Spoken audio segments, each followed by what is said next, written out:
Central to who I am. Sharing, enjoyment, dialogue, taking action. I am always the learner.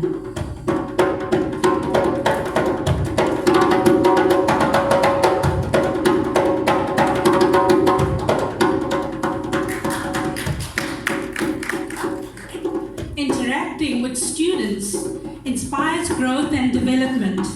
To transcend barriers requires reflection and change when creating new knowledge.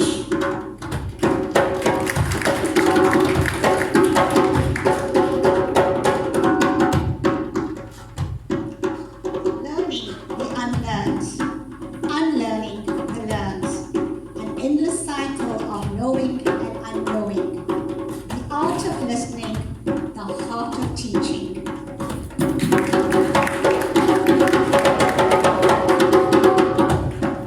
Making connections. Teaching happens in between. Give me my purpose. Love, listening, learning connects teaching to knowledge.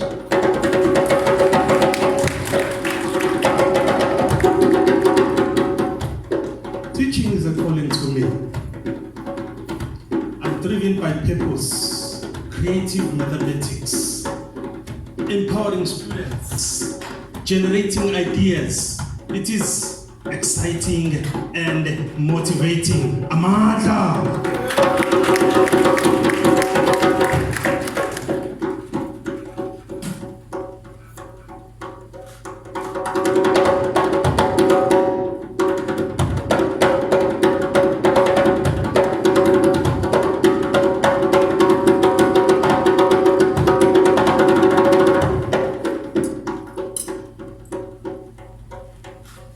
So, Zizi, you are in accounting and your passion is mathematics. Tell us here, what works for you in the classroom? I infuse maths in my teaching of accounting, and I use fresh perspectives in the teaching and learning of mathematics. I use the 5 C's. There's curiosity in my class. There's concentration. There's communication. There's creativity and choice. You find the 5 C's in my class. You know what? An egg. I use it to teach my accounting. that is curiosity. And my students are eager. They want to know what is coming up next. Hey, when we communicate, we discuss. The egg has a shell. The shell are assets. And the shell contains two things, the yellow part and the liquid part. The yellow part, that is owner's equity, owner's wealth, the net wealth. Because it's healthy, that is what the owner is interested in. And the liquid part, that is liability. What you owe others. So the asset is equal to owner's equity plus liability.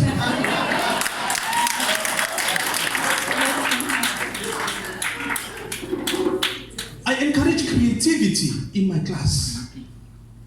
My students use our body. We have this right hand side because it's strong. We record assets here, meaning assets must have a debit balance. And we record here owner's equity and liabilities. The left hand side must be equal to the right hand side. That is why we say this must balance, it must be a balance sheet. If you prepare my account, this is a T for my account. You do not put my face, because if you see me, you see Msizi, you put my name Msizi in Kiza. And I receive this side, I pay this side. It is an account. It's not from God, it's from my body. There is choice. When we derive methods for solving accounting calculations, we derive more than one calculation. And the student chooses a method that suits him or her best. Thank you. I really like the idea of putting creativity and maths together. I think that's fantastic, and the embodied learning. Faith, you are in the College of Law and Management Studies, but by your own admission, you feel like you belong everywhere and nowhere. Tell us a little bit about what works for you in the classroom. Okay, thank you for that question, and you're right, Miranda. From a long time ago, especially when I was working on my doctorate, it came to me that my intellectual prowess does not fit in any discipline. And what I've learned from my students is that students need a holistic approach. We were very fortunate tonight to have a fantastic guest speaker who opened the door for so many things that some of us very much believe and subscribe to. Because our students are knowledge holders. And we can use transdisciplinary ways, which is what I do, whether it's in the classroom, whether it's in the research, whether it's in community engagement with NGOs, where we become co-producers of knowledge and then feed that back into the classroom in terms of curriculum development. So no, I don't fit in any of those things, but I don't have to. No. Now, over there in the world of drama, tell us about how you advanced the teaching and learning element. Well, Faith, in an African paradigm, the relationship between art and life is much more interconnected and fluid compared to a Western paradigm which sees art and life as separate, discrete things that often reflect each other, but they have their own corners.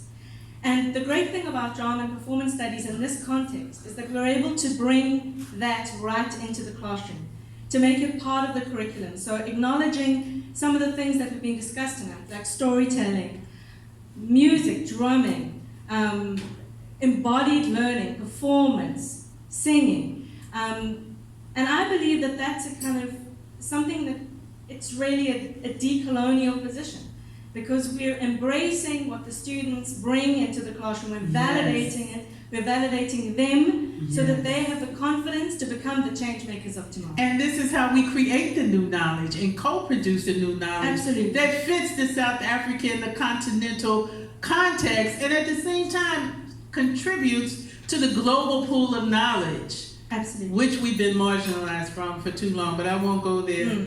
Okay, so now let's look at the College of, we're going to stay in the College of Humanities and turn to the School of Social Sciences. Now, Ruth, I know in so many ways, on so many levels, you're involved with teaching and learning. What's your story? How will you advance it?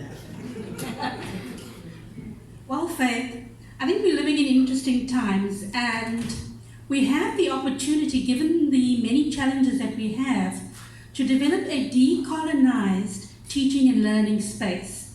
And we can do this by adopting innovative curriculum design, by looking at our teaching strategies and how we employ them, and also our assessment practices. But the core thing, colleagues, is that this will require transformative leadership in teaching and learning. Uh-oh. Any deans in the house? Any DVCs in the house? Transformative leadership. You got a mission now. You got your marching orders. Yego. Okay, let's hear from the College of Health Sciences and the School of Health Sciences. Let's just keep building on this transformative leadership and building on this space and what are we going to do in this space. Talk to us, Shanuka. Thank you, Faye. So it's important that we look at integrating technology-assisted learning into our teaching practice, but that we also need to bear in mind that we need to look at students' preparedness as well as the environment in which the environment that can support these technologies so that we can have technology-assisted learning.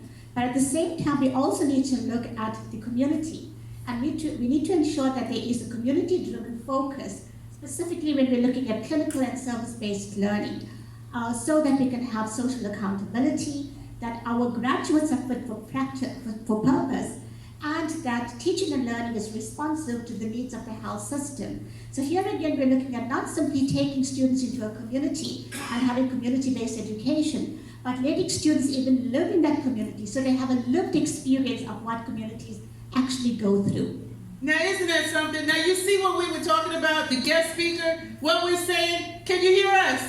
Yeah. Can you hear us? Come on. Yes. Thanks, Shanuka. Kathleen, you're in the School of Education, which is what we're all about. How have you managed to turn some of the challenges that we know exist in the educational system at the moment into opportunities? Because remember, challenges are there to teach us something. Thanks, Miranda. I think something that is an opportunity is that the world is changing rapidly, and so as educators we have to reach our students where they are, which is not always the same place we were at when we were students. Hey, what a statement, exactly, because the students are knowledge holders. They are. And we are teachers because we are learners. Yes.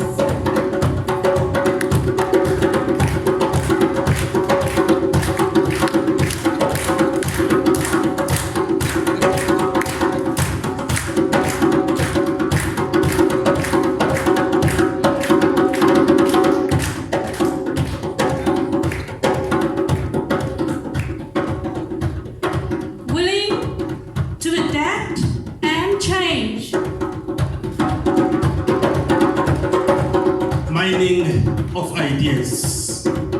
It's exciting, motivating, fulfilling, rewarding.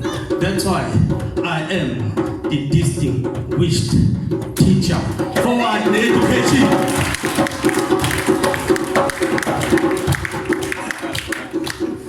Listening to the heartbeat of learning.